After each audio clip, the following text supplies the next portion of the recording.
I didn't buy the Oura Ring because I loved wearables. I bought it because my health was slipping. I got diagnosed with a fatty liver, I had really poor sleep, and my energy was low basically all day. And I realized if I'm serious about changing my body, I can't keep guessing. I've struggled with weight basically my entire adult life, and this year I decided to change. So I went on the keto diet and I started lifting weights 3 times a week. But I was averaging around 6.5 hours of sleep a day. Now, working with data for most of my life, I was trying to fix my health without it, which just felt irrational. That's why I bought the Oura Ring 4. And later I'll show you exactly what changed, including dropping about 12 kg in around 4 months. So quickly, the product. The battery is absolutely excellent. It will last around 5 or 6 working days and it will charge in 1 or 2 hours, something like that.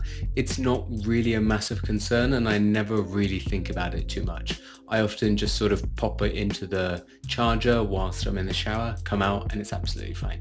It doesn't come with a portable charging case as standard, which is a little bit annoying, especially since the Galaxy Ring actually does come with a charging case. But you can buy one for around £100 and it does basically the exact same thing. I haven't got one yet just because I don't need it, but if I start traveling again, I think I might. The ring itself is titanium, it's quite durable, and I actually had the Oura Ring 3. That one was in silver and it got scratched up quite a lot when I was doing weights.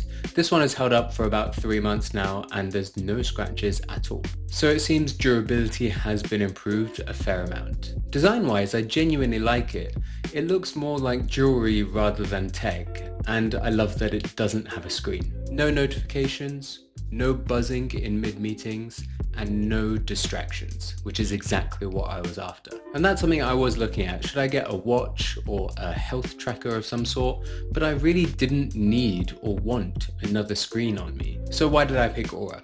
Well, they've been doing it the longest. From everything I've seen across health tech reviewers and some data comparisons, Oura genuinely tracks sleep and recovery slightly better than the other rings on the market, and it's a bit more consistent. And for me, it wasn't really about the ecosystem features, otherwise I might have got the Galaxy Ring, for example. It was about recovery accuracy. It collects data quietly and then gets the hell out of the way. Now, here is the important part. For the first month, January, I ignored all the data. And, surprise, surprise, nothing changed. My steps didn't increase, my sleep was still poor, and my recovery was still inconsistent. I saw the patterns, I just didn't do anything about them. And that's the key, because the ring alone doesn't change anything. But in February, after building a baseline, at least that's what I was telling myself in January, I did start to adjust a little bit. I had a slightly earlier eating cutoff because I noticed that when I ate super late, it really messed with my sleep. I had a consistent sleep window. I would go to bed around 11 every single day, or at least really try hard to get there. I completely eliminated late night scrolling. So I just put my phone on D&D, put it to the side, and don't touch it until the morning. I also started taking magnesium at night because it just helps you sleep amazingly. Cheat code. And I took readiness, like the readiness score, quite seriously when I was actually training. So I wouldn't train unless I saw that my recovery index was actually pretty good. And that's when absolutely everything shifted. Sleep improved dramatically. So my scores were normally around 60 to 65, having around 6.5 hours sleep, to consistently getting around 75 to 85. My recovery stabilized, and basically most days, unless I'm sick or something like that, I'll be above an 80 for recovery. And amazingly, my energy stabilized completely. And in a minute, I'll explain why that matters for work, because that's where this becomes really powerful. Energy is the real productivity lever here. We talk about productivity like it's time management, but it's not. It's nervous system management. On high recovery days, I think clearer, I'm more productive, I'm much more patient, and I'm able to structure my thinking in a much better fashion. Why?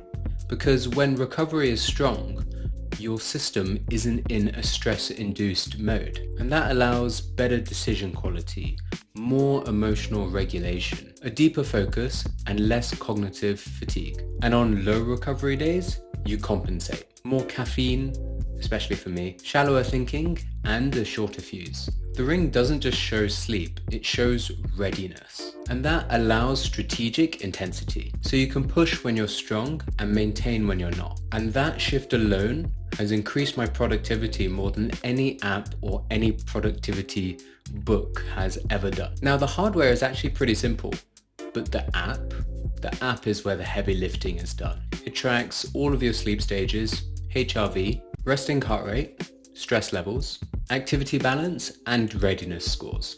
But the real power is context. It automatically tracks every single workout. And most of the time I forget to actually track my own workout.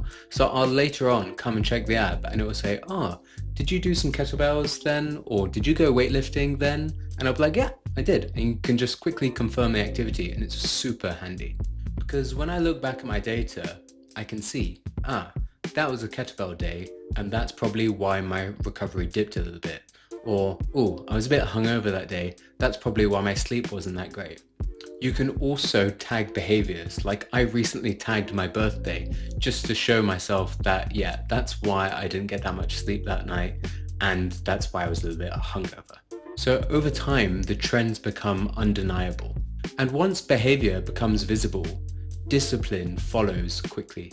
Now briefly, because this isn't a diet video, it's meant to be a tech video, I dropped around 12 kg in around 4 months.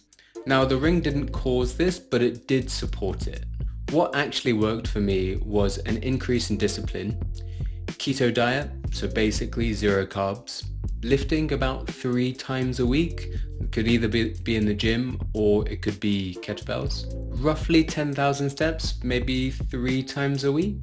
And protecting my sleep window. This was actually critical for me. Nothing extreme, I would say at least, just quite consistent. And a weird side note, keto diet made my memory extremely good.